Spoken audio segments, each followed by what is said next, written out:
mother was born in Arcadia, Oklahoma, and I have a lot of relatives who were farmers and ranchers and such. And Arcadia was a small town, about 350 people outside Oklahoma City. And I would come down from Chicago, where I was raised, during the summertime. And I had a lot of cousins, male and female, that were into rodeo and also raising stock, horses and cattle.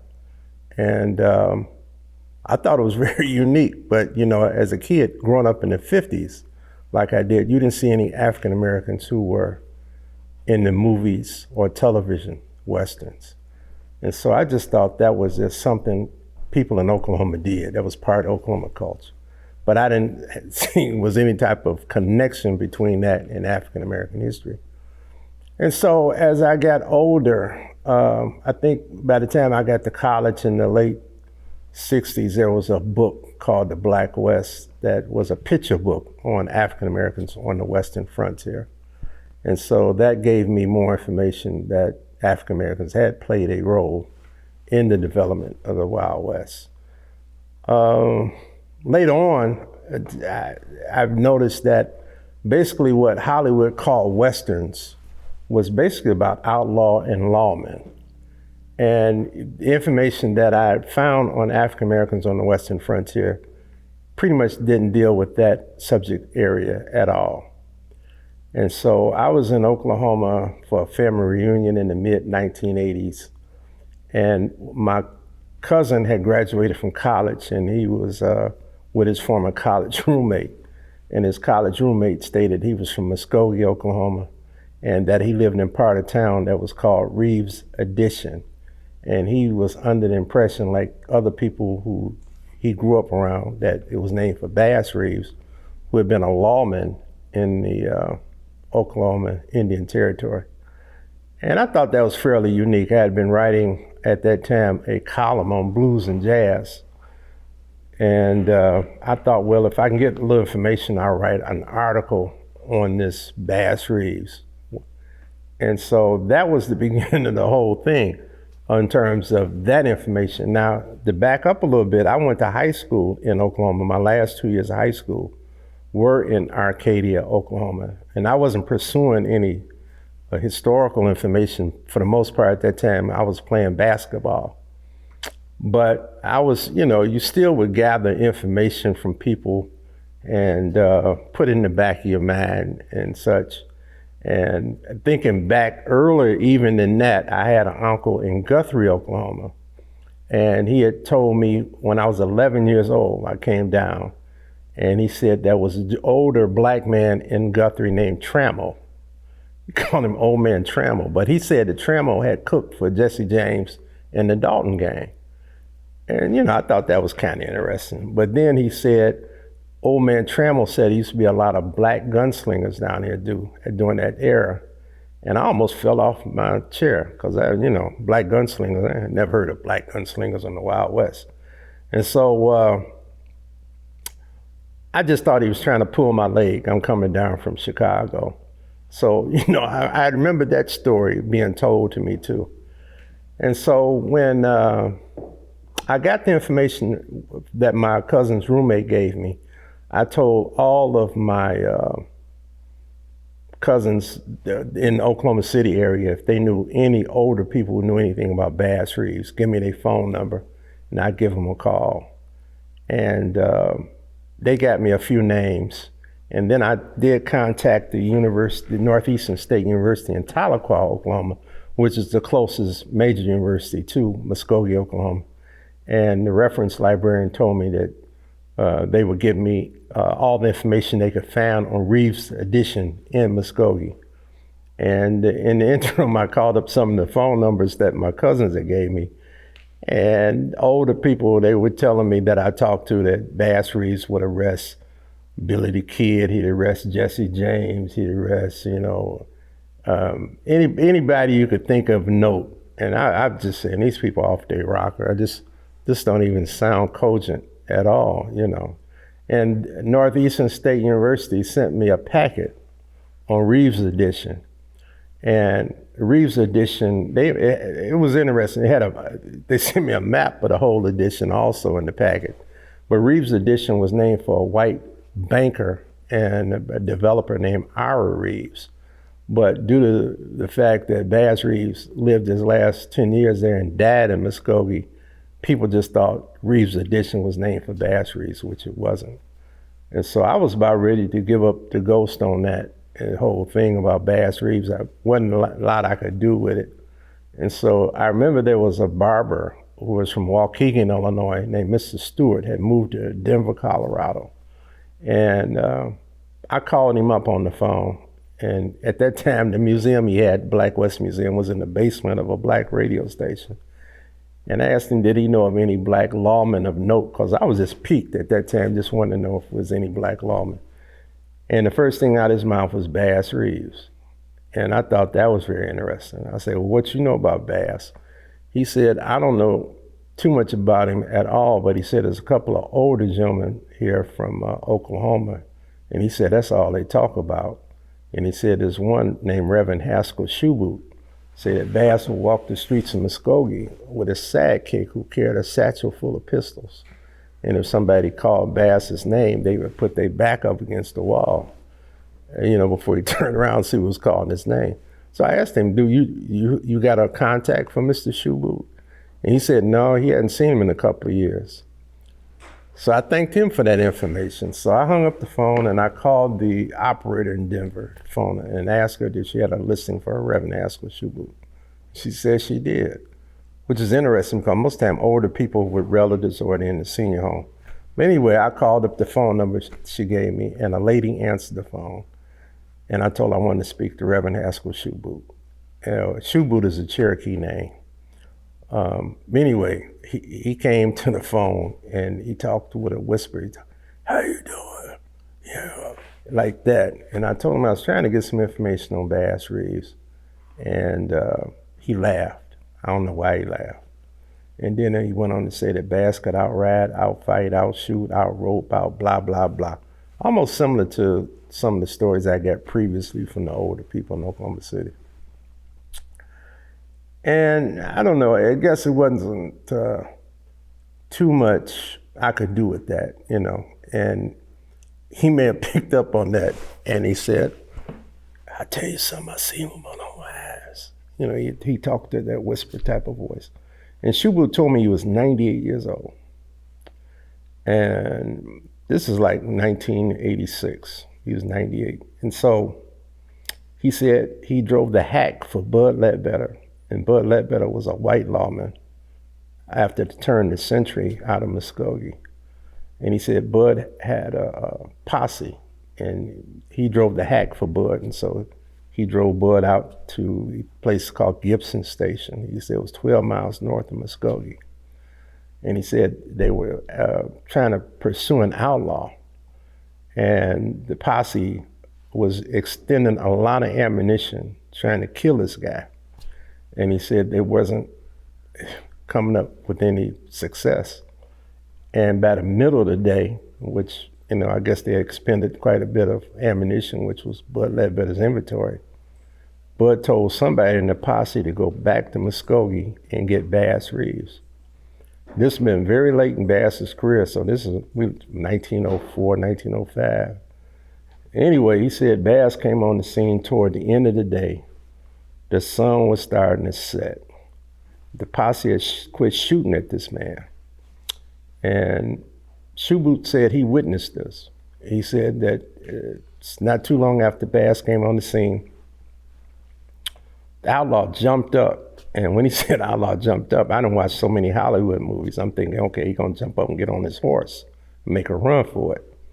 And so he said he jumped up and started running across this field. Well, that burst my Hollywood bubble, because I'm thinking he's gonna get him on his horse. And he said he started running across this field, and the posse started shooting at him. And he said they were missing yet. And he said Bud Ledbetter hollered at the top of his voice, "Get him, Bass!" And he said, Bass Reeves said coolly and calmly, "I will break his neck." And he said Bass took his Winchester rifle at a quarter of a mile, broke this man's neck. So when Shoeboot told me that story, I felt that was the biggest lie I ever heard in my life, because he's using a Winchester rifle. A quarter of a mile is 2 city blocks. To call a moving target at that distance, I've never seen nothing like that in a movie. So I'm thinking, that's a fantastic shot, you know. So I got mad initially. That's my initial reaction. I thanked him for the conversation and the story. And I hung up the phone, and I used to work at Loyola University downtown Chicago. I would train in, I'd walk a mile to my office. And so I got this story like on a Sunday. And so by the middle of the week, Wednesday, Shoeboot told me he was 98. And most time people, if they're gonna tell you a lie, they tell you a lie because they're gonna get something out of the lie. And so at 98, he wasn't getting anything out of the lie. And that started bothering me. I said, this could be true. So by the end of that week, I became possessed. I never became possessed about anything, but I became possessed to find out everything I could about Bass Reeves. And that was the beginning of a long journey, which is still going on today in terms of trying to find out who Bass Reeves was and what he did. But in the interim, I gathered so much information on African Americans on the Western frontier who were in the military, cowboys, a lot of Oklahoma information. The information, even though I went to high school in Oklahoma, I did not know that the 5 civilized tribes had African Americans in bondage. That wasn't taught in school in Oklahoma. You know, it was just a lot of information I came across that kind of blew me away. One of the things that was very interesting was that when I started doing the research, I primarily wanted to document African Americans who were in law enforcement, primarily, and they were African Americans who were Indian policemen, because many of them had been with the 5 tribes when they came to the Indian Territory. And then there was quite a few who were deputy U.S. Marshals. And so that was my primary research. And so while I was doing that, I came across a ton of Black outlaws.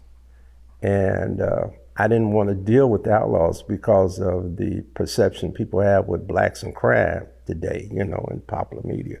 So I wasn't going to touch it, but I had an uncle who told me that, well, I had a number of lawmen in the book, and maybe the outlaws would give it some balance.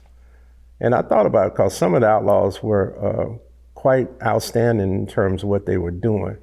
I came across Dick Glass, who had a gang, and in his gang was, I think he had 6 blacks, 5 Indians, and 2 whites or something like that. But anyway, he was notorious, and I found newspapers that stated if Dick Glass isn't brought to bear soon, he'll have a bigger name than Jesse James. Newspapers stated that.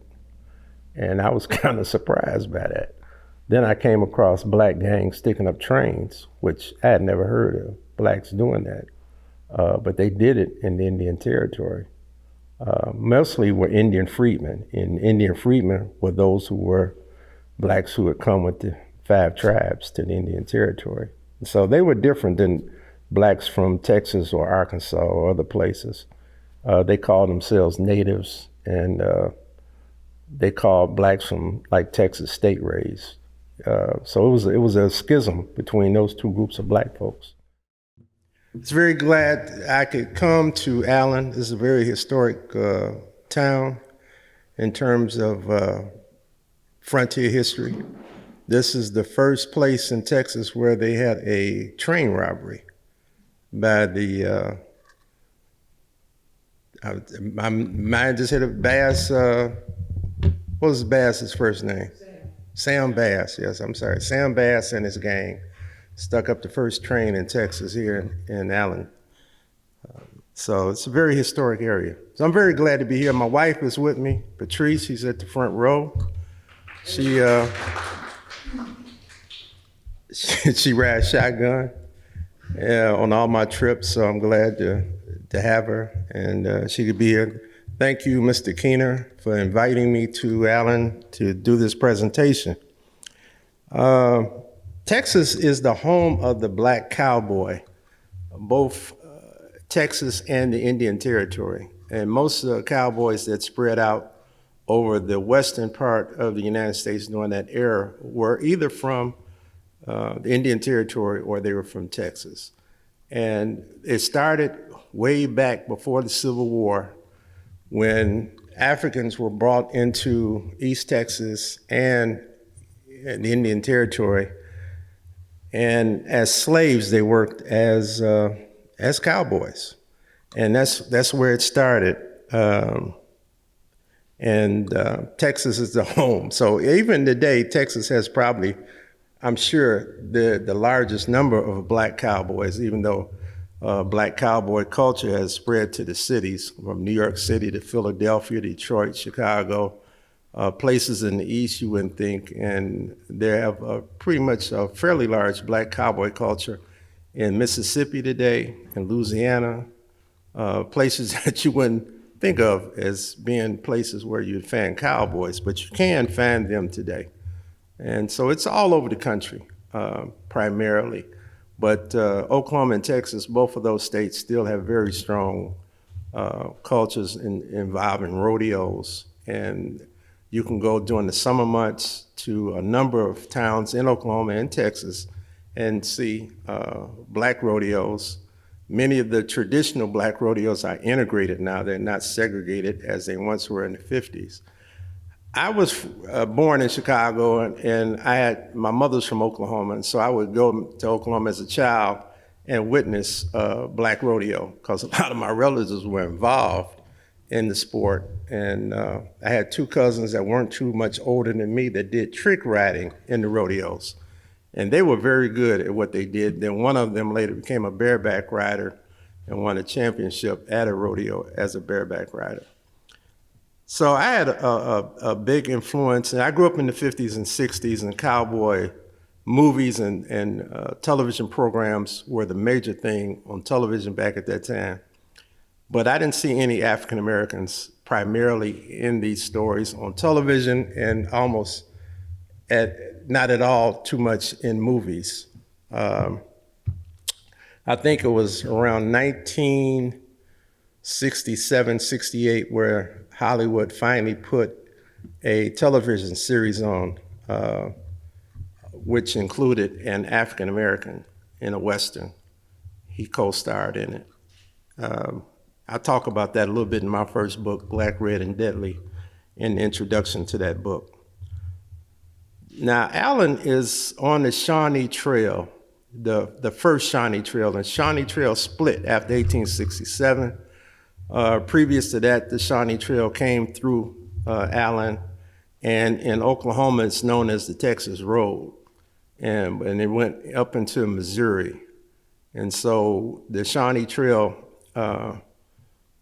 changed when they started taking cattle to railroad town in Kansas. And it moved a little bit west of Allen at that time, but before that, 1867 and beyond, it came right through Allen, Texas. A number of the trail herds would have African Americans involved. Sometimes there would be all Black trail crews. That's something you didn't see in the movies. Many times the Black cowboys, once they got too old to be herders, they would become cooks. And so it was quite popular to have a Black cook with many of the trail herds that went north. And the ones that were integrated, they were made up, at least to my research, about a fifth of all the cattle crews that came out of Texas going to Nebraska and Kansas had Black cowboys. Many of them became fairly famous. Some of the names survive today, many of them don't. And so if we look at Texas cowboy named Bose Eichert, he was with Charles Goodnight, and he stayed with Goodnight for many, many years and became legendary. And I believe that once Goodnight died on the trail, that Bose Icart brought his body back to Texas. They kind of borrowed that scenario in Lonesome Dove, where Cowboy was brought back to Texas after he died on the trail. Another one was Jim Kelly. Jim Kelly was with Print Olive, and he was also Print Olive's bodyguard, and if he needed someone for a good gunfight, Jim Kelly would do that. Jim Kelly was originally from Texas, but he settled in Nebraska, and that's where he died. Many times the black cowboys their name would be preceded by the N-word, which I'm not going to repeat here, but but Jim Kelly was known as N. Kelly. That was what they called him, and that was quite popular with black cowboys coming out of Kansas, that they would be known by some sobriquet like that. One of the more famous guys was Daniel Webster Wallace, and he took his money that he made as a working cowboy and invested it in a ranch, and he eventually had $1 million estate in southern Texas, down near Houston, Texas, and did good. I think his family still owned much of the property that he once had, that he got from cattle industry. Another famous guy was Jim Perry, who worked the XIT Ranch, was the largest ranch in Texas. That was in the Panhandle. There's millions of acres of, well, not millions, but thousands of acres of ranch land. And Jim Perry was one of the top cowboys. Disney once had a series on Texas John Slaughter. And John Slaughter had two black cowboys with him that became fairly well known. One was John Swain, another one was John Batavia.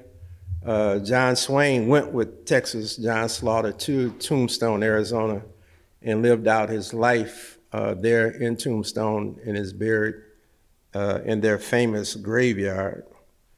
My most popular cowboy I like is a gentleman out of Amarillo who worked in the Panhandle also. His name was Bones Hooks, and he was a very famous cowboy, became one of the leading figures in Amarillo, Texas, in the black community.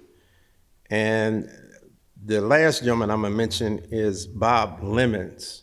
And Bob was noted for being able to tame Mustang horses, and he was probably the original horse whisperer, because they said he could talk to horses and pretty much make them do what he wanted them to do. So that's some of the famous black cowboys, working cowboys who worked the cattle trails out of Texas. And it's sad to say, most time when you see Western movies, you don't see many black cowboys with the cattle crews. And there's been some great movies made on the cattle drives. I guess the number one would be Red River with John Wayne, probably the most famous one. But there were other blacks involved. Billy the Kid was probably one of the most famous outlaws, and he had 3 blacks that rode with him: George Washington, George Robinson, and Zebrin Bates. But I don't believe you'll ever see any black men riding with Billy the Kid in any of the movies they've made. And they made upwards of 50 movies on Billy the Kid. So that's just a little brief thing on that aspect. Now, if somebody want to ask me questions later, I'd be glad to answer any questions you might have on the cattle drives to Kansas primarily. Initially, they drove the cattle up into Missouri to St. Louis, and then they shipped the cattle east. After the Civil War, cattle were very popular because there was a big demand for beef back in the east: New York City, Philadelphia, the major cities, Boston. And so the trains eventually came in, and Chicago became the meatpacking capital of the world. Had the biggest meatpacking industry there ever was at that particular time. And so the cattle was shipped out of Kansas primarily to the city of Chicago, and refrigerated cars were eventually used to keep the meat cold and they would ice it down. And so that would be a big demand. I can remember as a kid growing up in Chicago, you could smell the stockyards probably 10 miles away, especially depending on how the wind was blowing. But that was really, the end of the Wild West, I guess you could say Chicago was, after all these cattle were shipped there. So that was part and parcel. Now, one of the things that Hollywood has done, anybody that rides a horse is called a cowboy, vis-a-vis Hollywood. But Hollywood basically has made movies about outlaw and lawmen. And not all outlaw and lawmen were ever working cowboys. Most of the times they weren't. And most of the times working cowboys may carry a gun, but most of them weren't very good at it. But the gentlemen who were outlaw and lawmen, they got much better with guns because they depended on it for their survival, either for good or bad. So Hollywood has done a disservice a little bit with that because it's a misnomer that you would think of that. And then another thing that was very clear to me was that bounty hunters didn't exist in the Wild West. Basically, a bounty hunter was a lawman who was trying to pad his income. And so either that would be a detective agency like the Pinkertons, or a deputy U.S. Marshal, or a person who was brought in by a territorial governor to find someone. There was no independent bounty hunters like Have Gun Will Travel or Dead or Alive, or anything like that in the Wild West. But there's a number of movies always want to have a bounty hunter, and they have this whole thing about what bounty hunters were doing. But there was nobody like Dog the Bounty Hunter in the Wild West. It didn't exist. So that's just a little bit about, I can talk about Westerns all day because I watched so many of them growing up, and still, I guess I get too critical of some of them now, being that I'm a historian, and then writing the number of books I've written and articles on the Wild West. So what I'm gonna do now, I'm gonna get into one of my favorite outlaws from the Indian Territory, who was born in Texas. He was born in Fort Concho, Texas, and became the most famous outlaw of the Indian Territory. And we'll see if we can do that now. His name was Crawford Goldsby. It looks like Goldsby, Goldbs, Goldsby, but it was really pronounced Goolsby. But he went by the name Cherokee Bill because his mother was from the Cherokee Nation. She was a Cherokee freedman. Let's see if we can make this work. There we go. Sergeant George Goldsby, 10th Cavalry Regiment, and his son Crawford in Fort Concho, Texas. This is one of the only pictures of Cherokee Bill and his father known to exist. Now, his father, at a later point in time, told people that he was part Sioux Indian, part Mexican, and some other things because he married a white woman. And to throw the onus off of him being a black man, that he was married to a white woman. He was what we called a quadroon, and he was from Selma, Alabama. And he had fought actually in the Civil War. He went into the Civil War as a teamster, a paid teamster, not as a slave, but as a paid teamster for the Confederate Army. And at the Battle of Gettysburg, he went over to the Union side. He left the Confederates. He joined a white Pennsylvania cavalry regiment.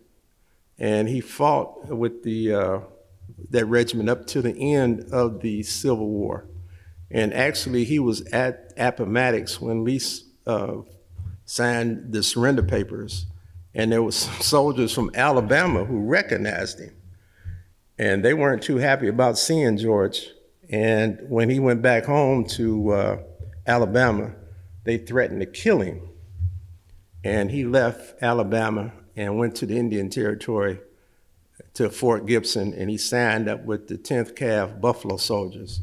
And this picture is so bad you can't tell, but he's in uniform here, but he was a sergeant with the 10th Cav Buffalo Soldiers. But it was a number of African Americans who could pass for white at that time because there had been so many who were fathered by white men on the plantations. And so they could pass many times. But he was a very light-skinned black man. Okay, the most famous outlaw in the history of the Indian Territory, Judge Isaac C. Parker said Bill was the worst desperado to come before his court. Bill, along with the Cook gang, stuck up banks, stagecoaches, trains, and train stations in the Indian Territory. Bill became an expert with the Winchester rifle. Asked about his ethnicity, Bill said he was one half white, one half Indian, and one half Negro.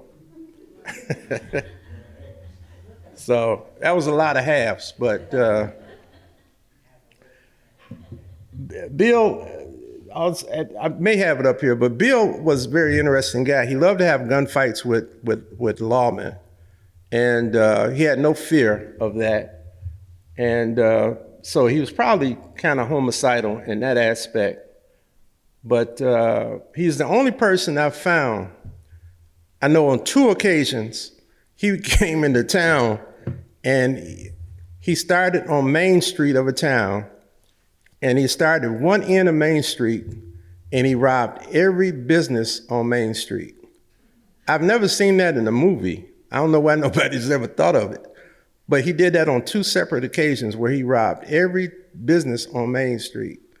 And then later on, there was a town named Lenapaw where he had killed a person in that town.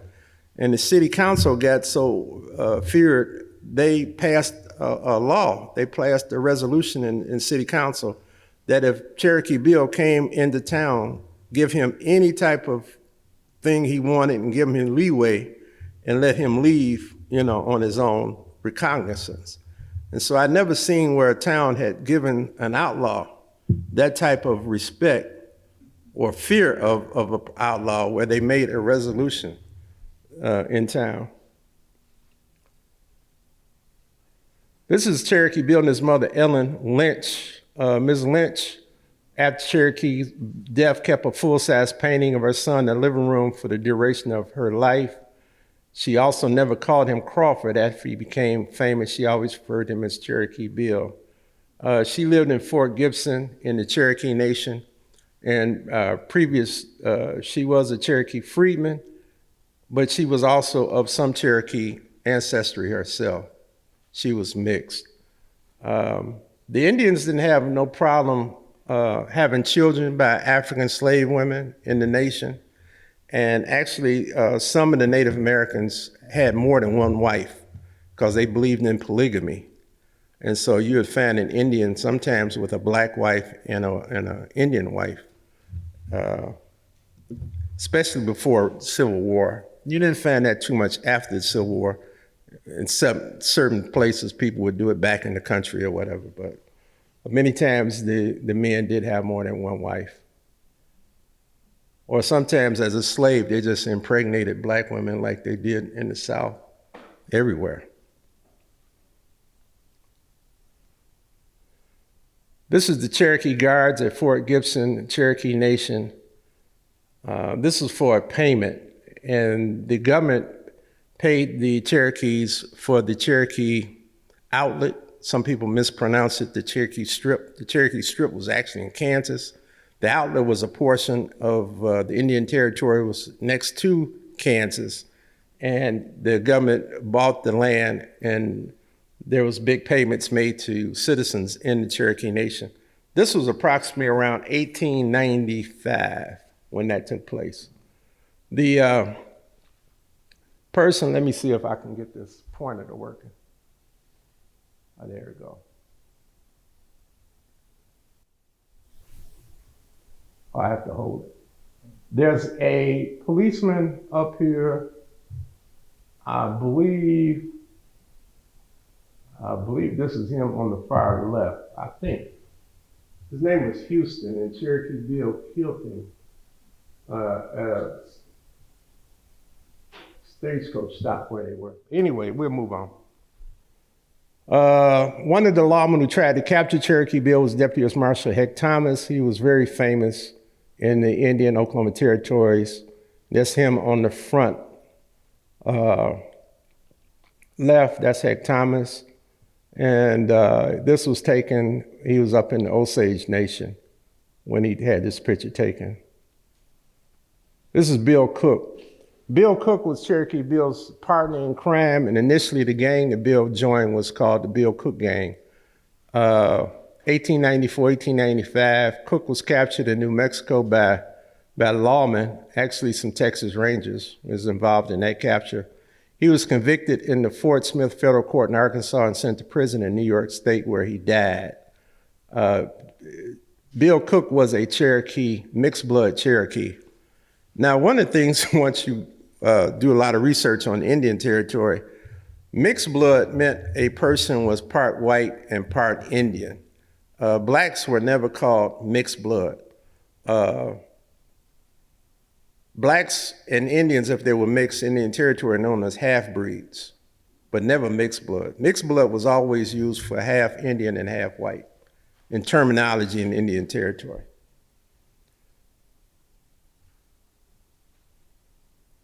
This is Deputy U.S. Marshal Ike Rogers, Civil War veteran of the 1st Kansas Volunteer Colored Infantry Regiment. Rogers was the lawman that captured Cherokee Bill at his home near Nowata, Cherokee Nation in January 1895. Ike Rogers rode sometimes with Bass Reeves, who I'm gonna talk about next, but he was responsible for the capture of Cherokee Bill up in the Cooey district, which was the district in the Cherokee Nation that had the largest number of Cherokee freedmen. It was called the Cooey district near Nowata. And this is Cherokee Bill after they captured him. And this is Ike Rogers is right here. The gentleman that developed the scheme for the capture was Bill Smith. He was a Deputy U.S. Marshal. That's him right there. And this is the gentleman that helped Ike Rogers capture Cherokee Bill. They say that Will Rogers was there as a kid, but he's not in this picture, unless that's not him there. But these were Indian policemen and people. But Nowata had this is Wagner, and so they brought him down on the train. No, they brought him. Yeah, they brought him by wagon, I believe, to Wagner, and then the train took him directly to Fort Smith. This cutout up here was actually, they had a signature of Cherokee Bill, and somebody had him sign the picture, or they signed a piece of paper and they attached it to the picture. His name is Clint Scales, and he was made a Deputy U.S. Marshal after he helped Ike Rogers capture Cherokee Bill, and he did it for about a month or two, and he said it's too dangerous for him. He don't want to be involved in trying to capture outlaws, so he quit. Although Ike Rogers did have a commission. He had a commission before the capture, and then when he captured Cherokee Bill, he didn't have a commission. And then they gave him a new commission after he captured Cherokee Bill. The capture was very interesting because Ike Rogers had a very pretty niece who was having a birthday, and they were having a birthday party for her at his house. And they told Cherokee Bill to come by the house. And Ike and Cherokee Bill had somewhat of a relationship. They were good friends. Well, they were friends. I don't know how good they were. But anyway, Cherokee Bill liked Maggie Glass. That was the girl's name. And he wanted to come to the party. Maggie told him don't come because it was too dangerous.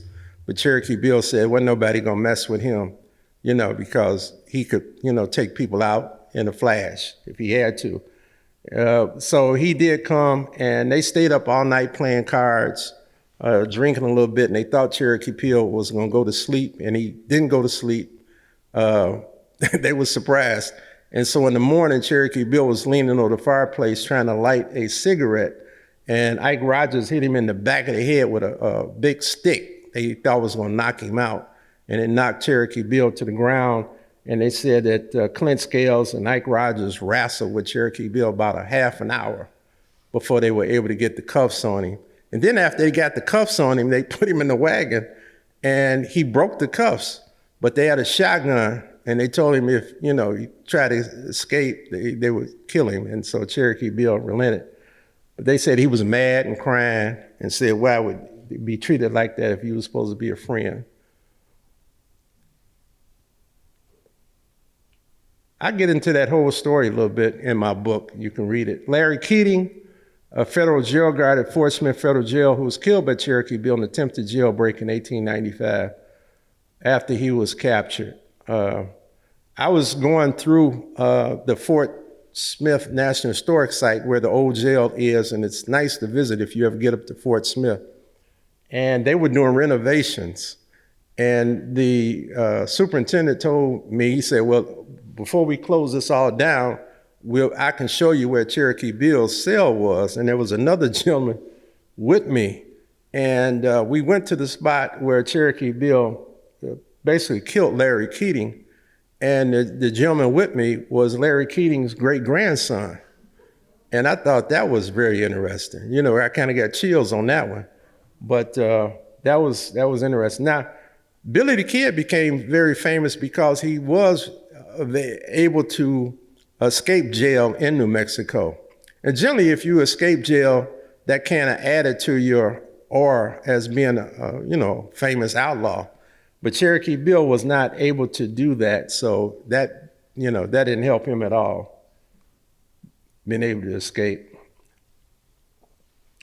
This is Heck Bruner. Heck Bruner played a key role in averting Cherokee Bill's attempted jailbreak in the Fort Smith jail. Bruner had earlier been a member of Heck Thomas's posse that had attempted to capture Cherokee Bill in the shootout that had failed in its mission. Bruner later became known as one of the top deputy marshals serving the federal court in Muskogee, Indian Territory, where he died in mishap trying to deliver a warrant. Indian Territory is not a state of Oklahoma, but it was known as the Indian Territory up till 1907. Bruner was a fairly outstanding lawman. This picture was a gentleman from Europe. Now, they have some people in Europe that are very advantageous at getting information on the Wild West. And so I think this gentleman lived in Denmark, and he found this picture. I don't know how he found it, but he found it. And this is a picture of Heck Bruner. Don't quite look like the Cowboys.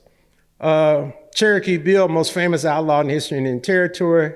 New York Times newspaper kept a running tab on his exploits of outlawry. Bill received national recognition during his time on the run from the law. On 2 separate occasions, he robbed every store on Main Street in towns he robbed in the Indian Territory, which I mentioned. Now, one of the things that I was able to do when I wrote the biography of Black Cowboy Indian Outlaw on Cherokee Bill, I talked about the fact that he did get national recognition, even though we don't know about him too much today.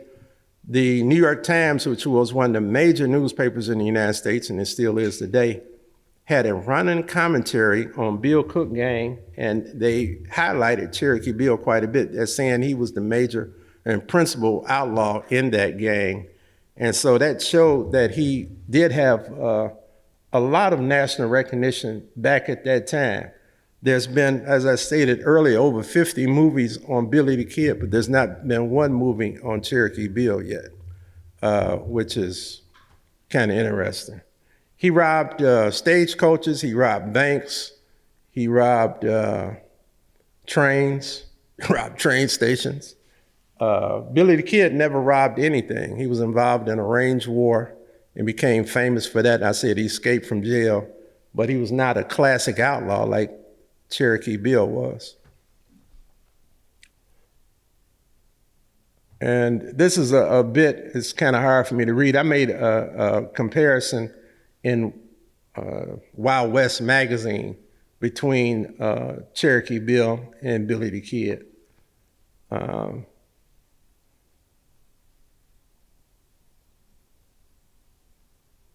I thought Billy, who was the most classic outlaw. This is the cover of my book. We will have a few over there if you want to purchase one.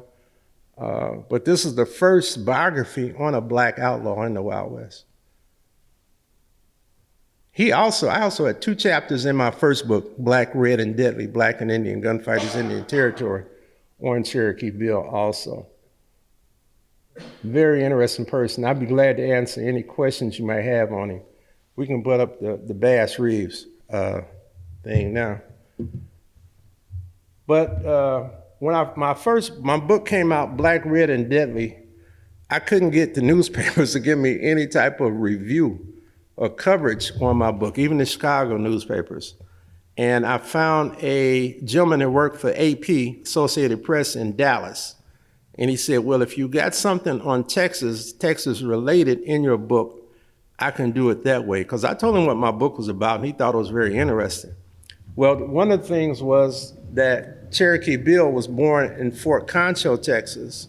And then Bass Reeves pretty much grew up in Grayson County, Texas.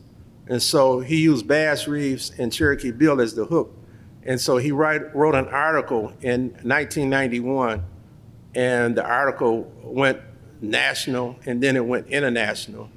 And people found out about my book, Black, Red, and Deadly. So I was glad that happened.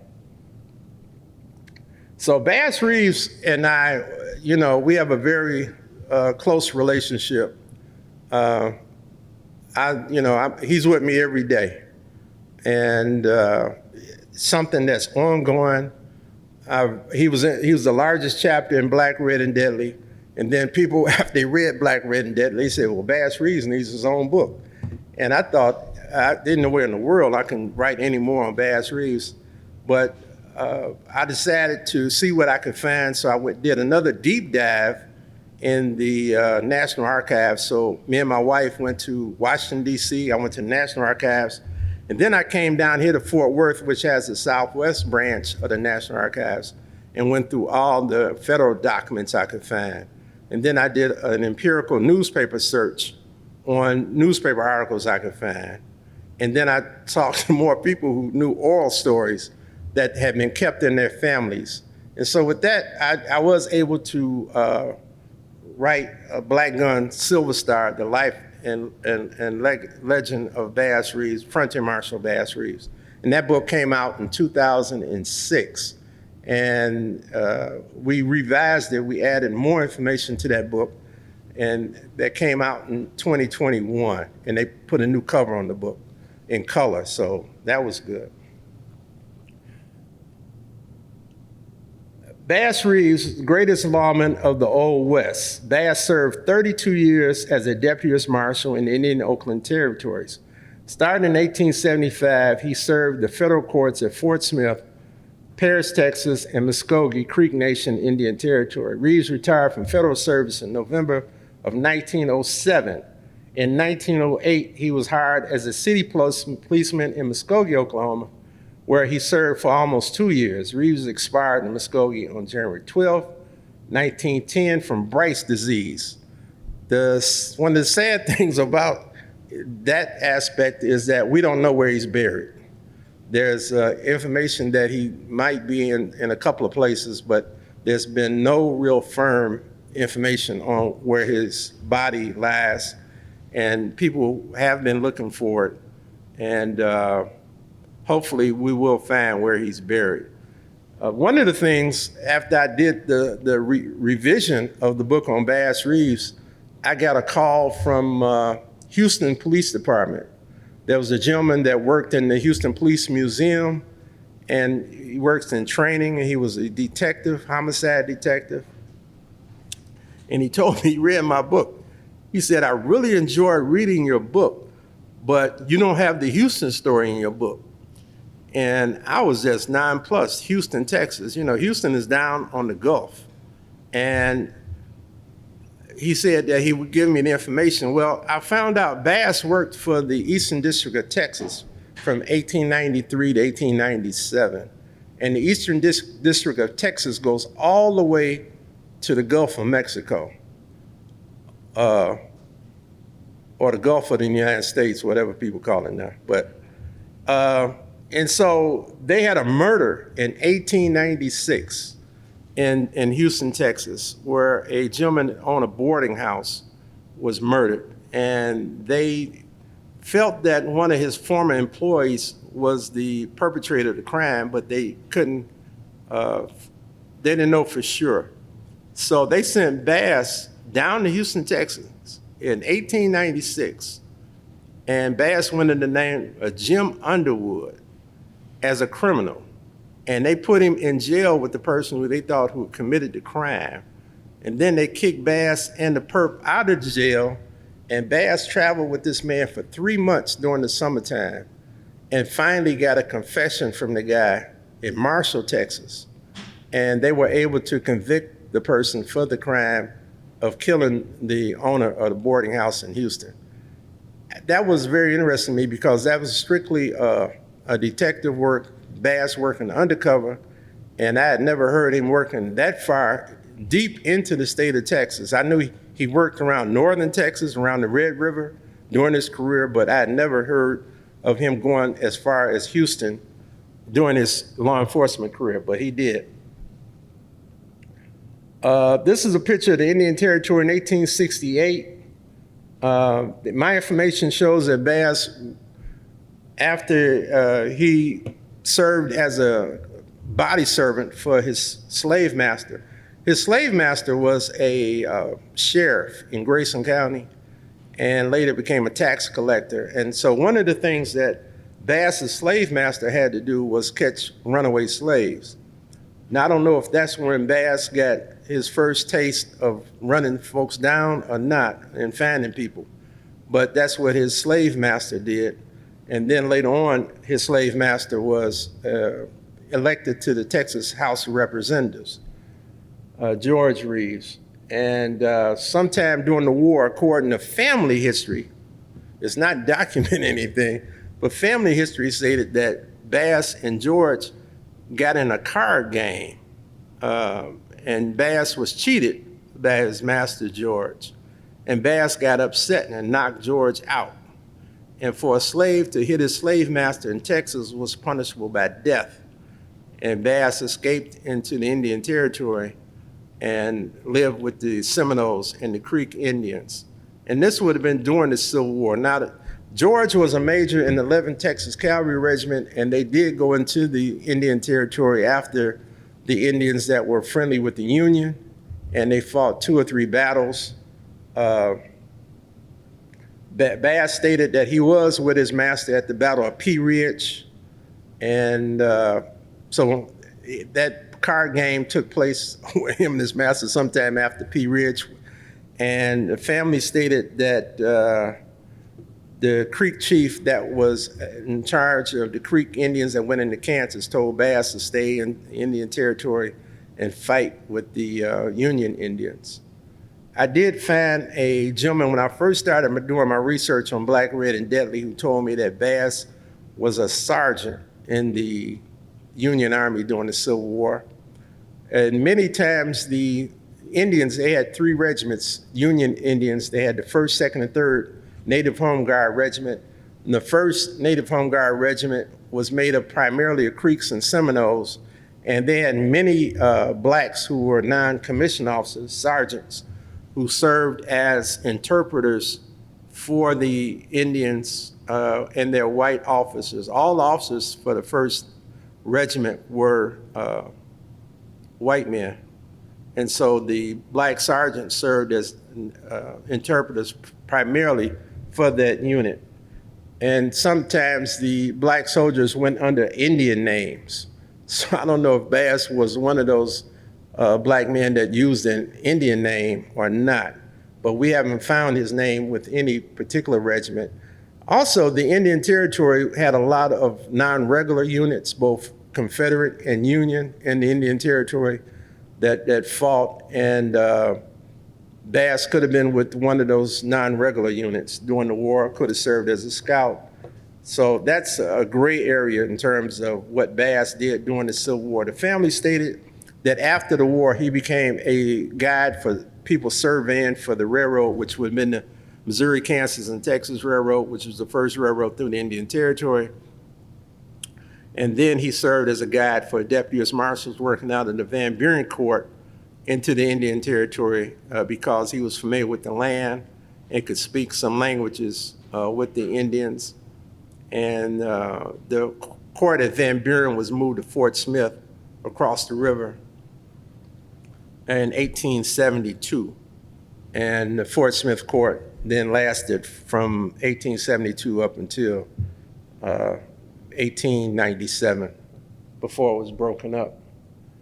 But this is the Indian Territory. So on the left, you have, they call it government land, but this was land after the war was set aside for the Indians that had been in conflict with the United States. So you had Apache, you had Comanches, you had Kiowa, you had Cheyenne, you had Arapaho. They had all this land.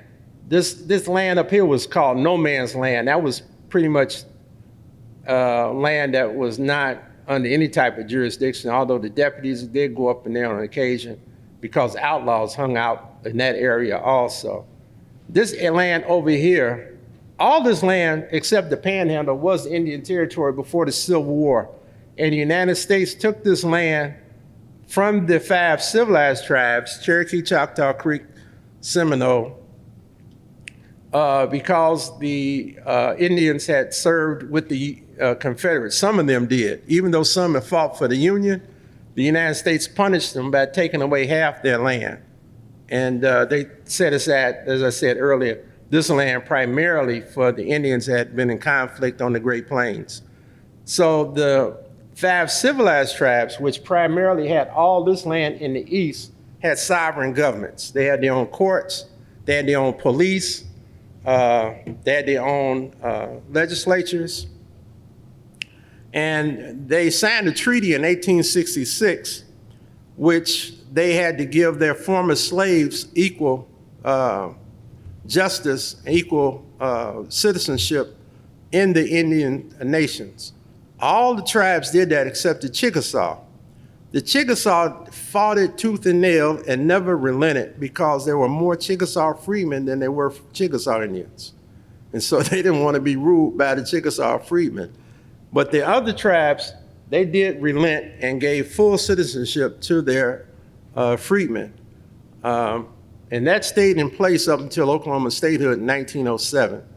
And that's a whole nother story because in 1907, when Oklahoma became a state, the state of Oklahoma allowed the Indian tribes to move away from the Indian freedmen, and most of the freedmen lost all their rights within those nations. And just here recently have the freedmen gained equal status in those, well, at least 2 of the tribes, the Cherokee and the Muskogee Creek Nation here in recent years. So the tribes that had the majority of blacks in the governments was the Creek Nation and the Seminole Nation. And in the Creek Nation, they had blacks who were judges, they had blacks on the governing legislative councils, and you had blacks who were Indian policemen. Now, you would have found blacks in the police forces amongst all the 5 tribes, primarily. But really, in the Seminole Nation and the Creek Nation, it was quite prevalent. Now, the Indians, as I stated, they had government. But if a black man or a white man did something to the Indians could not arrest that person. So then the deputy U.S. Marshals at Fort Smith had jurisdiction over white men or black men who committed crimes, or Indians who committed crimes against white men or black men. And so that's how that worked. So the Indians could hold people who committed crimes if they had to, but they couldn't adjudicate them or arrest them per se. They had to hold them for the deputy U.S. Marshals out of Fort Smith, Arkansas. This is another map showing the military forts. There were quite a few forts in the Indian Territory, especially after the Indians had been placed on reservation lands in the area. Fort Seal, actually, going back, the deputies, let me see if I get the picture. The deputies, they would leave Fort Smith, they would work all the way over to Fort Seal, and then they would go up to Fort Reno, and sometimes they had to go all the way up to Fort Supply before they went back to Fort Smith. So it would take anywhere from a month to 2 months to make that trip. And you would have open warrants. The prisoners did not walk, they didn't ride in the wagons. They were shackled ankle to ankle and they had to walk. And so the deputies took a crew with them, they took a cook, they took a guard, and they had to have at least one posseman. A posseman was charged with assisting with the arrest that the deputy marshals had to make.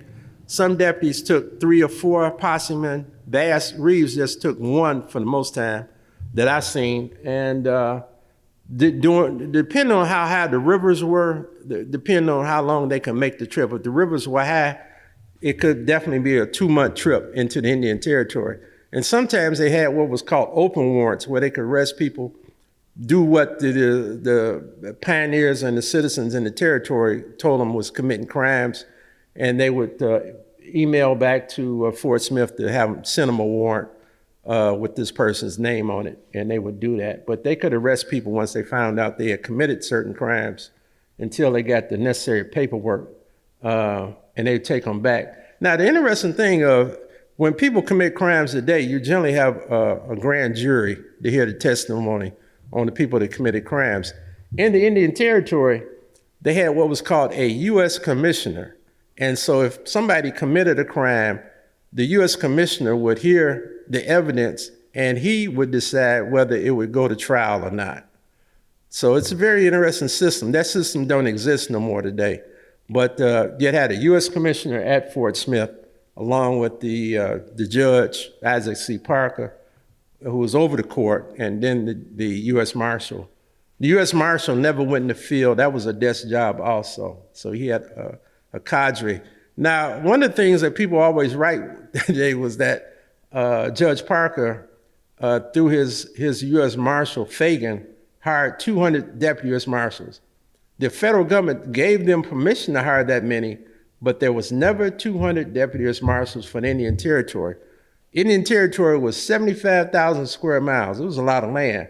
There was never more than 50 at any one time who were working for the federal court at Fort Smith. So it was never 200. This is the original court, and this building still stands, and the building was, they added onto it in the early 1890s, which if you go there today, you'll see. But in the jail, there was 2 open areas. There we go. See these areas here? That was areas where the prisoners went. It was 2 open areas under the jail. There was 2 huge rooms. And they just had water in buckets where people get water. And then they had other buckets where people could relieve themselves. And they say the smell was terrible. And the court would take place upstairs. This up here was the court that they had. And the court went on, I believe it was 6 days a week. I think they got Sunday off.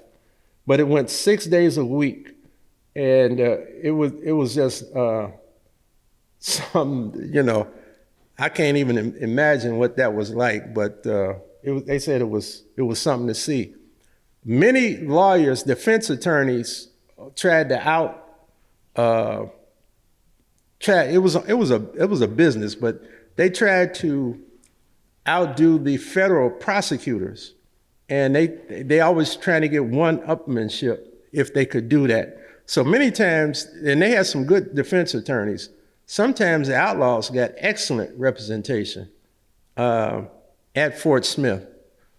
And I think the defense attorneys, sometimes they were paid by the families, and then I think the government paid some money for defense attorneys back at that time. This is Judge Isaac C. Parker. Parker served the federal court from 1975 to 1896 when he expired in Fort Smith. Originally, he was a Civil War veteran and a Republican congressman from Missouri. Parker was appointed by President U.S. Grant as judge of the District for Western Arkansas. Parker and Reeves had a close relationship. very close relationship. One of Bass Reeves' sons served in Parker's house at one point as a domestic worker or whatever for Parker, but they had a very close relationship. Parker's court lasted up until around in the 1890s. They started breaking up the land and putting courts in the Indian Territory. And so they started cutting down what Parker could do. And Parker initially had total control over what happened in Fort Smith, and there was no reprieve until they opened up a reprieve to the US president, to Parker's orders. So the president eventually started contesting some of the convictions, but because Parker convicted 88 men, he sentenced 88 men to die on the gallows. 79 were executed. That's the largest number of federal executions in the United States at that time, was at the Fort Smith Federal Court. And Parker, when he took over the court in 75, he would execute anywhere from 6 to 5 to 4 men at a time. And executions went on for a number of years. Of the 79, I believe 30 were white, 26 were Indian, and 23 were black. And so it was kind of even across the board, those who were committing crimes. The gangs were integrated in the Indian Territory also. You'd find white men riding with black and Indians, and vice versa, as the posses were integrated. The Indian Territory is probably the most racially integrated area in the late 19th century that I found. This is his private bailiff. This is a black veteran soldier from the Civil War, George Winston. And Winston began work as a bailiff in 72. He joined Parker in 75 when Parker started working. He worked until 1893. Winston was a lifelong Republican leader in the African-American community in Fort Smith. What happened was that the Democrats, which were staunchly segregationists at that time, started taking over the political sphere in Arkansas. And so the black men that worked for the federal court at Fort Smith started losing their status and their jobs. And so that's why Winston had to give up in 93, which was still 3 years before Parker died. So he wasn't with Parker to the very end. I've seen court records that show as early as the early 1880s, where all the men that worked for the Fort Smith court that were bailiffs and cooks and guards were black. And you know, if you watch John Wayne's movie, True Grit, they do show some black guards, and they do show a black bailiff in that movie. When they remade True Grit, I think they took the blacks out of it altogether. So the John Wayne's movie was more correct with that than the remake made by the Coen brothers. This is Deputy U.S. Marshal Bynum Colbert. Colbert was with Reeves and a posse in 1883 that went after the murders of Deputy U.S. Marshal Addison Beck and his posse men in the Cherokee Nation. Colbert stated he started in 1872 and was the first black policeman in the town of Fort Smith. He served the federal court until 1896, when he was relieved of duty for misappropriation of funds. He's the only black lawman I've seen who lost his job due to misappropriation of funds. And what he did, he gave too much mileage for a case where he went after and had to arrest somebody in Kansas and bring him back to Fort Smith, and he put too much mileage, and they convicted him for that, and he did 1 year of hard labor at Fort Leavenworth, Kansas. But he started in 72, which was 3 years before Bass Reeves started. A lot of people like to say Bass Reeves was the first deputy U.S. Marshal. He wasn't. And there were other instances and information that there were blacks as early as the late 1870s who were deputy U.S. Marshals for the Western District of Arkansas Court. So Bass Reeves was not the first, became the most famous. This is Deputy Floyd Wilson, worked as a posseman under Bass Reeves in the 1880s. Wilson with Reeves when he first arrested outlaw Jim Webb in the Chickasaw Nation in 83. Wilson had a long career in Indian Territory, was murdered by outlaw Henry Starr in 1892. Henry Starr is very famous in that he was a Cherokee outlaw. He robbed more banks than any outlaw in the history of the Wild West. Henry started on horses and went to cars in the 1920s. But he did kill Floyd Wilson, and he was in jail when Cherokee Bill was incarcerated, and he was the person that talked Cherokee Bill into giving up his weapon, and they were able to have a peaceful solution to the Cherokee Bill attempt to escape the Fort Smith jail. But Wilson worked as Bass Reeves' posse, and Bass had quite a few white men who worked as his posse during his career, white and black men and Indians, while he was a lawman. Actually, when I was, my first book came out, Black, Red, and Deadly, I was in California at the Archery Museum. That's the Gene Archery Museum.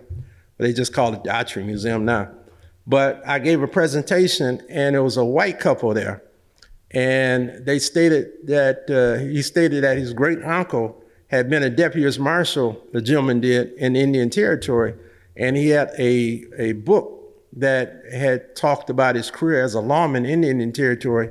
And he stated that he had been trained by Bass Reeves. And they said they didn't know who Bass Reeves was. And so they was really happy after I put out my book, Black, Red, and Deadly, because it talked about who Bass Reeves was. And so they said they were very pleased. And I asked them about the book, and they said the book got burned up in a house fire, which is sad because I would have loved to have seen that book. But this is Floyd Wilson. This is Deputy U.S. Marshal Charles LaFleur, and he was a Choctaw Indian. LaFleur assisted Bass Reeves and Floyd Wilson with the arrest of a Texas outlaw in Fort Smith, Arkansas in February 1884. LaFleur was a captain in the Choctaw Light Horse Police and later became the captain of the United States Indian Police headquartered at Muskogee, Indian Territory. One of the most celebrated Indian police officers in the history of the Indian Territory, LaFleur had a ranch at Limestone Gap in the Choctaw Nation. Now, I mentioned that earlier that the Indians had their own police, and primarily they called them light horse, except in the Cherokee Nation. But the United States, they had one Indian agent for all the 5 tribes, and he was headquartered at Fort Smith. And in 1880, the Indian agent started what became known as the United States Indian Police, which could go to all the 5 tribes and make arrests and you know, for whatever crimes that were committed. So the United States Indian Police generally wore uniforms. They had blue uniforms with piping on their pants. And so they wore these uniforms, and they got weapons and such from the government for what they had to do. So he was a captain at one time of the United States Indian Police, which was headquartered at Muskogee.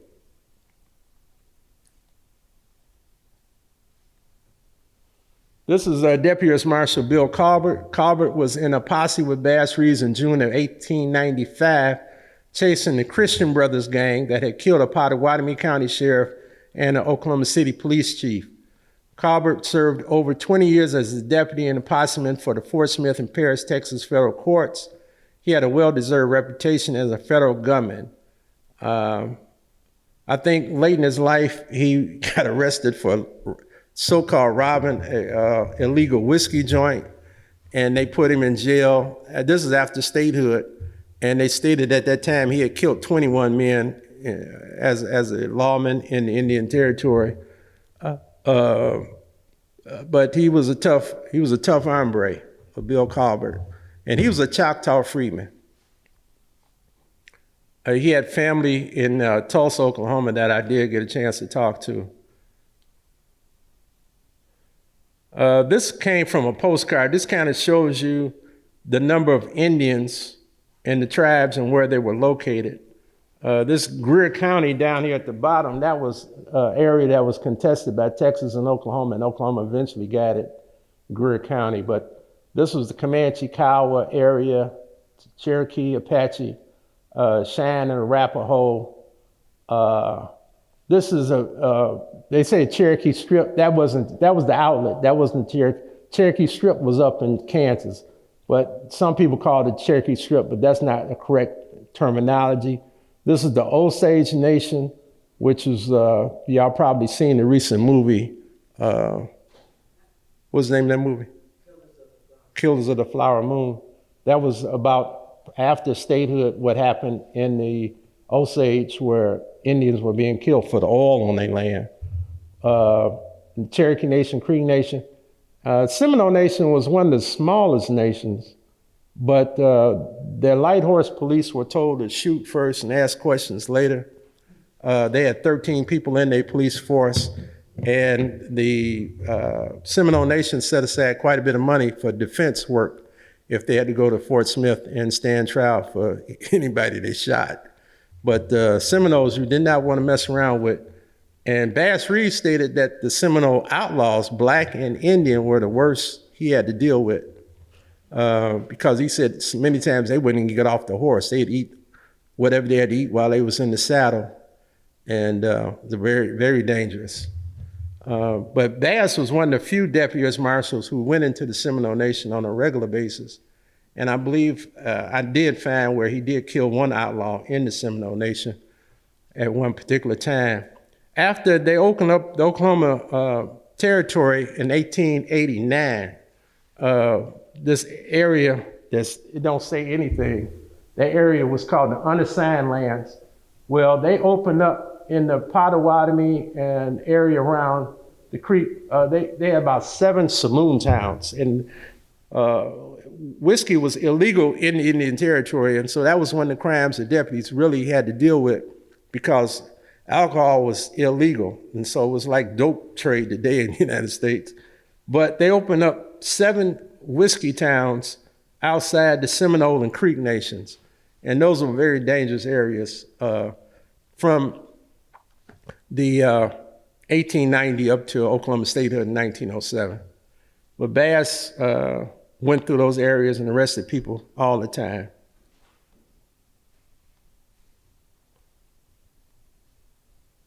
This is another map showing you the territory. This is 1892.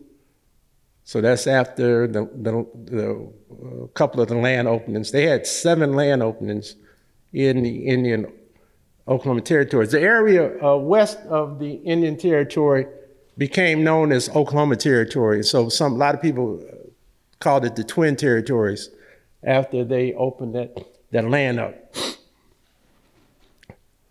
This is the Choctaw Light Horse Policeman, a picture of some of them. And like they very proud of, like they got fairly new pistols look like. And they're proud of their weapons.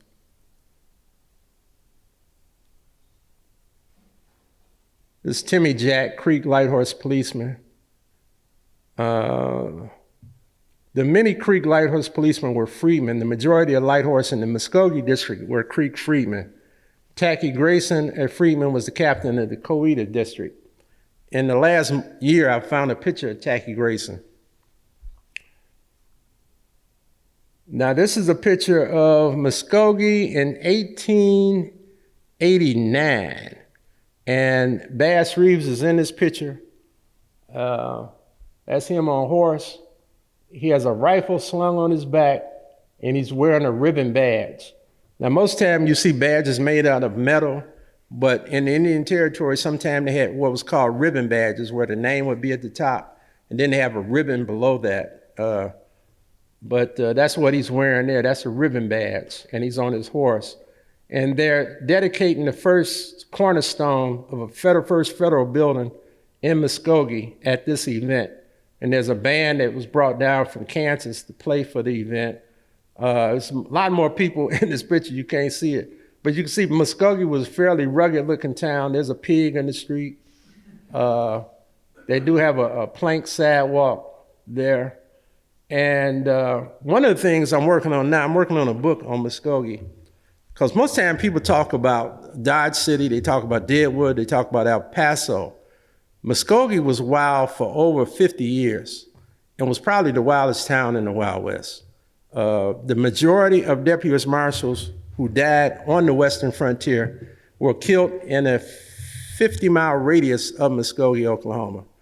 The deputies have lost, I think, somewhere around 250 men in the whole length of the U.S. Marshal Service, and over 130 of them were killed in the Oklahoma Indian Territory during the Western Frontier era. So this was really very dangerous. And then Indian policemen were killed in the line of duty. Most of the time, Hollywood makes a movie and they blow the crime out of proportion, but the crime in the Indian Oklahoma territories was serious.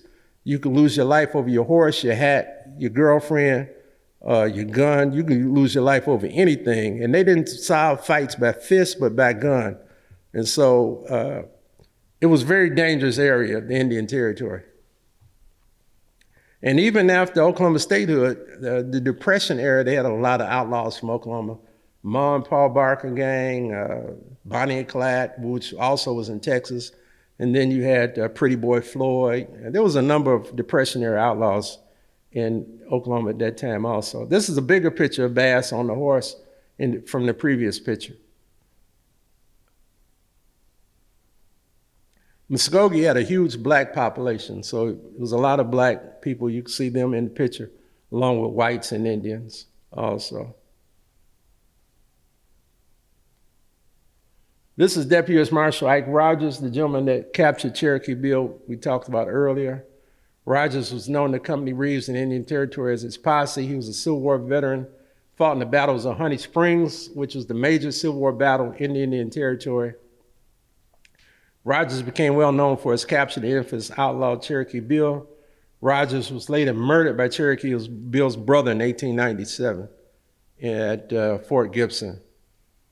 The Civil War Battle of Honey Springs is a very interesting battle because that took place in July 1863, a few days after the Battle of Gettysburg, and black troops played a pivotal role in the Battle of Honey Springs. I went to high school in Oklahoma. I didn't know that blacks had fought in Oklahoma during the Civil War. Had no clue, but that battle determined who would control the Indian Territory, and the Union Army won that battle.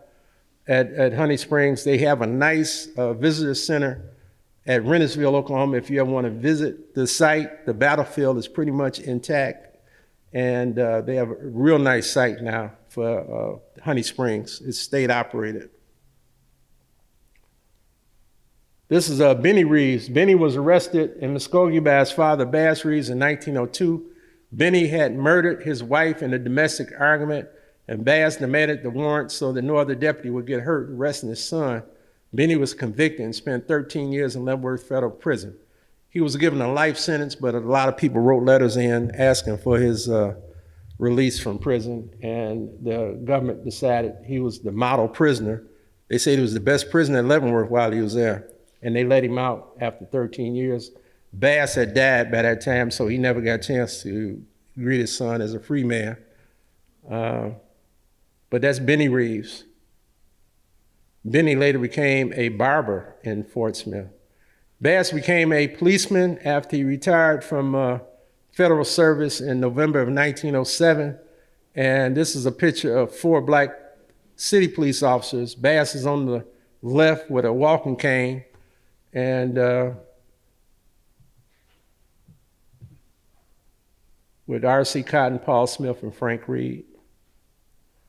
This is artwork by a friend of mine named Bernard Williams. He did a nice, that was a large painting, about 7, 8 feet tall, actually. It was abstract art of Bass Reeves.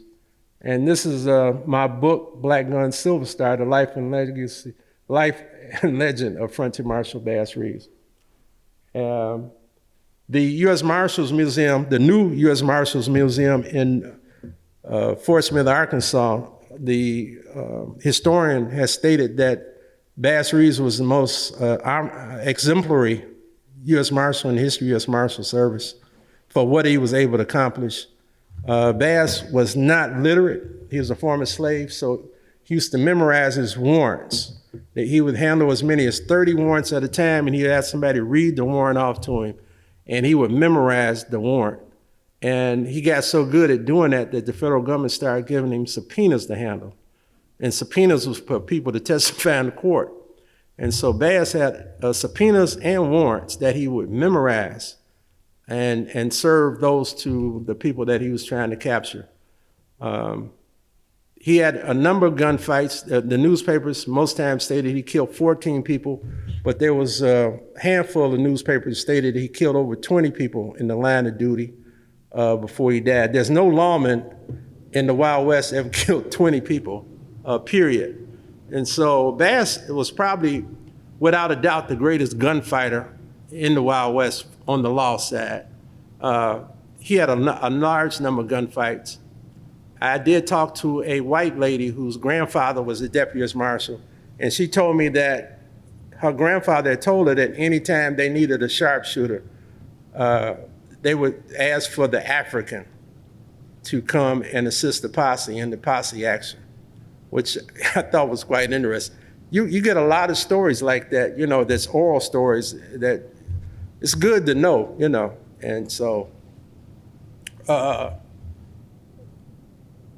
he's done a lot of things. I did put in my book, when this book came out, that Bass had a lot of similarities to the Lone Ranger.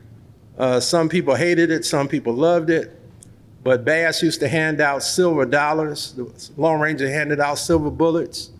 Bass had a white horse at one time during his career. He was mandated by federal law to take a posseman, at least one, mandated to take at least one. Many times his posseman was an Indian. Bass was from Texas, like the Lone Ranger was from Texas. The Lone Ranger's name was Reed, very close to Reeves. Bass and the Lone Ranger both worked in disguise. Bass, that was part of his regular MO, was working in disguise to capture people. And if you were familiar with the Lone Ranger put on disguises all the time to go out and capture people. So it was just a lot of similarities. We couldn't document it for sure, but Bass Reeves was the closest person in reality to, be very similar to the Lone Ranger. So I did put that in that book, and so, and I've written about it in later years for True West magazine, which we talked about. So that's that. I think that was the end of this particular side, yeah. So I'd be glad to answer any questions. I do like to say that I'm glad that the first Black Texas Ranger is with us, Mr. Young, Troy Young.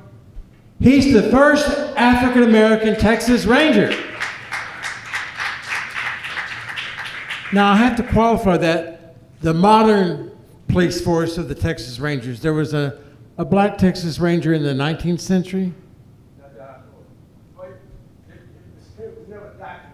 Never documented. So, but officially, the Rangers started in 1935, the modern version. 1923. He's 1823. Anyways, he's the first African American Texas Ranger, and he's got a book. But so if you can get a copy at one of the local libraries. Now I'm going to ask the first question. I usually like the audience to ask the first question, but there's one question that in his book that caught my attention real quickly. Now, when I was starting as a freshman in college, they would tell us the first thing that you can get kicked out of school for is claiming credit for writing something that somebody else wrote. Or you can get kicked out of school, not just your hand slapped, out you go with no tuition refund.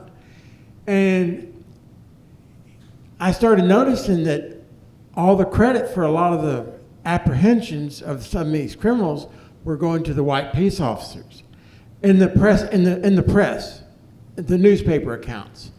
But when he would search the federal records, it was Bass Reeves, and there was a conflict between the newspaper accounts and the federal records. Can you comment on that? Yeah, well, get behind that. Yeah, it wasn't just Bass Reeves. Actually, that happened where the newspapers would give credit to white lawmen for something that happened. One of the greatest points on that is Heck Thomas, who I showed you a picture of, supposedly killed Bill Doolin. Bill Doolin was named the king of the outlaws of the Oklahoma Territory.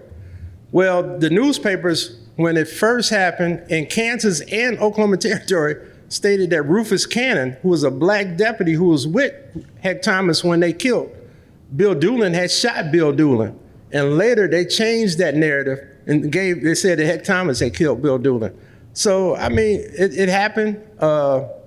I think Bass was kind of under the newspapers didn't give him a real good review all the time. Sometimes they talk of him at great lengths as doing a good job, but sometimes they tried to beat him over the head when they could. So he didn't get always a real good review from the newspapers. And this man has corrected that. Yeah, also, I would like to say, during Reconstruction in Texas, they had what was here was the Texas State Police. And the Texas State Police was half black or more. And they lasted up until the Texas Rangers were reinstituted in around 1874. And the blacks were not allowed in except as teamsters or cooks with the battalions at that time. But the Texas State Police had a lot of black lawmen. Many of the white outlaws started their escapades against the Texas State Police. Okay, the first question I have was, you had mentioned that there were blacks that were riding with Billy the Kid. Yes. Were they as equal outlaws, or were they like his slaves? No, they were outlaws. It was had equal partnership, you know. Yeah. That was not uncommon in the Wild West. I mean, if you was an outlaw and you had black members in the gang, they were just part of the gang. Yeah. And you mentioned that Bass would have someone read him the warrants and the subpoenas. Is that because he couldn't read, and so he'd have someone else read it to him so he could memorize it? Yeah, he couldn't read or couldn't write. Wow. He was born a slave. Okay. Yeah. And the other question I have is for Mr. Keener. So you mentioned the black man who did really, really good with his finances, and he bought a ranch, and now it's a park. Is there a marker in that park that talks about it? I've lobbied for one, but nobody listens to the top. In fact, I think the park should be renamed for him.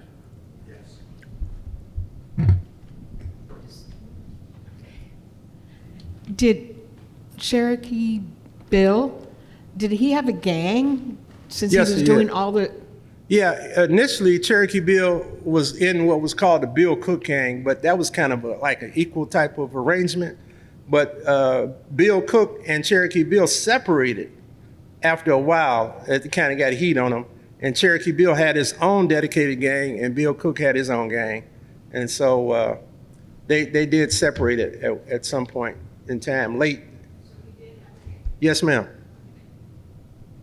Questions, comments, protests? Okay. So I had read that when Bass Reeves was a slave, he asked his master if he could learn to read. And he said, no, but I'll teach you to shoot. And that's why he became an excellent shot, but never knew how to read. Yeah, I don't know. I've seen that myself. I've never seen the narrative where he asked to read. I just know he couldn't read. I know that from what I've been able to ascertain was that his master put Bass in shooting competitions, and Bass made money for his master because he could shoot so well, which must have been, and that, and a lot of times slaves weren't allowed to shoot, period. So that was kind of unique. But his master being a sheriff was kind of interesting too, because now did Bass go with his master when his master went out to escape slaves? I do have a notice from 1850s, late 1850s, where George Reeves, his master, put a notice in the newspaper trying to capture escaped slaves, I guess out of Grayson County. So I guess Bass would have went with him because he was his body servant.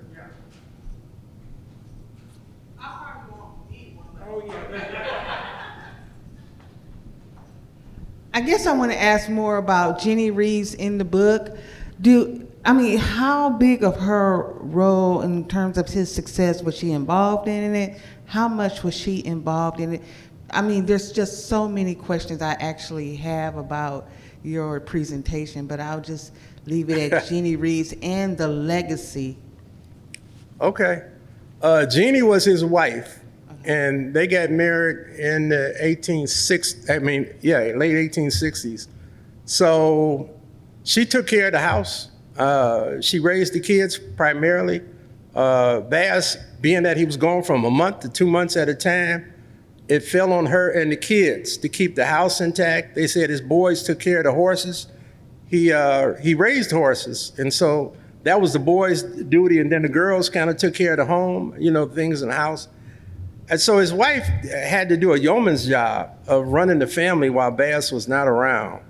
I don't know, after his trial, and I didn't talk about this, but he killed his cook, and he went on trial in 1897. They had to sell their property, and he built the first home of a black man in Van Buren, Arkansas. So he had a horse, raising these horses, and had a fairly large house. He had to sell that property. And sometime after that, when he went to Texas in 93, although he was stationed primarily in the Choctaw Nation and Chickasaw Nation, he left his wife. Now, why he left his wife, I don't know. I don't know that story. I never seen it. She died, though, in 1896, and her son-in-law was in charge of burying her body. She's buried in the major cemetery there in Fort Smith, Arkansas. Bass remarried to Winnie Sumter in 1900 in Muskogee, became his second wife. She was a Cherokee freedman. Jenny was from Texas like Bass. So, it would be very fascinating to get more information on the family. I went to high school in Arcadia, Oklahoma, as I said, from 65 to 67. And my cousin married a gentleman from Taft, Oklahoma, which is next to Muskogee. And I went with them to Taft and to Muskogee, and Bass's daughter was living, Alice Spann, at that time. I didn't know anything about Bass, but it gets me all the time about thinking, I could have met Bass Reeves' daughter, because she didn't die until 1966. So it's just kind of interesting. But I would love to find more information on Jenny. So his descendants are still around. So he does have some descendants. That's the interesting thing. We have not found any direct descendants living. Now, there's some people who claim direct descendancy, but people have looked at it, and it's not, it's not true. So he had 11 kids. 11? He had 11 kids. Got to be a descendant somewhere. Yeah, that's what we thought, but we haven't been able to find one yet. So we're still looking, though, and hopefully we will be able to do that. One last question, anybody?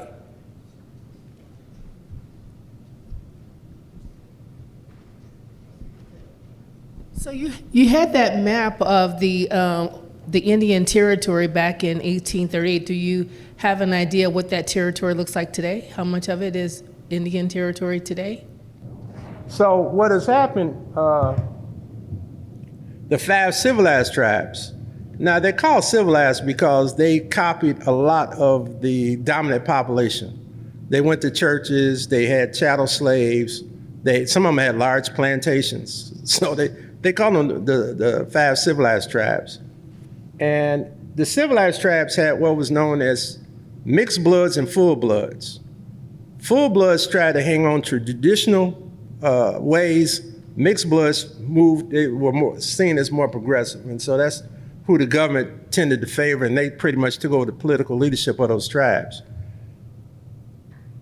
They had a case about 5 years ago called McGirt case, where the state of Oklahoma had arrested a person for a crime. And he was a citizen of the Creek Nation. And he was a black person, but he was a citizen of the Creek Nation. It went all the way to the U.S. Supreme Court. The U.S. Supreme Court ruled that that case should fall under the jurisdiction of the Creek Muskogee Nation today. So since that happened about 5 years ago, all those people in the Cherokee, Creek, Choctaw, Chickasaw, and Seminole nations, they can adjudicate their cases like back in the days when Bass Reeves was working. And so the Cherokee Nation, now they call themselves the Cherokee Reservation. So all the Indians in those 5 areas, they call their areas reservations now, which kind of blew me away when I was in Oklahoma last year. And so they have more leeway and more leverage over judicial things than they had before due to the ruling of the McGirt case in the U.S. Supreme Court. But at statehood, they lost everything in 1907. And the state of Oklahoma was so slick. They made Indians honorary white men and gave blacks, if they were freedmen or as the freedmen called other blacks, state raised, they gave them Jim Crow law. And so that it was like that. And basically, a lot of whites wanted access to that oil in the Indian territory. And so that was principally why they made Indians honorary white men. It's really... Is it only the 5 civilized nations? Yeah, only the 5, not the Comanche Nation or the Rapahoes or none of those. Only the 5 civilized nations have this level of adjudication. I should back up. No, I need to back up. The Indians now do have their own police departments. I think all of them got more coverage, more leverage than they had before. But I know the 5 tribes have much more ability to adjudicate these cases, but I think all the tribes in Oklahoma today, and so what they do, they have to give cross jurisdiction to the sheriff's departments in the counties so that they can arrest people. And I don't know how they adjudicate them now. I have to do that research. But there's a lot of cross deputation of these people in that area. I was going to point out that Greer County used to belong to Texas, and what happened was the Red River shifted course, and then there was a dispute between Texas and Oklahoma as to where Greer County, because the boundary said Red River was the defining, but when it moved, Texas said, well, no, that's still ours. No, but actually Oklahoma won, so it shifted into Oklahoma. That's unrelated to this, but related. There was one, you had a question? No. Get your book signed. Thank you, Art Burton. Thank you.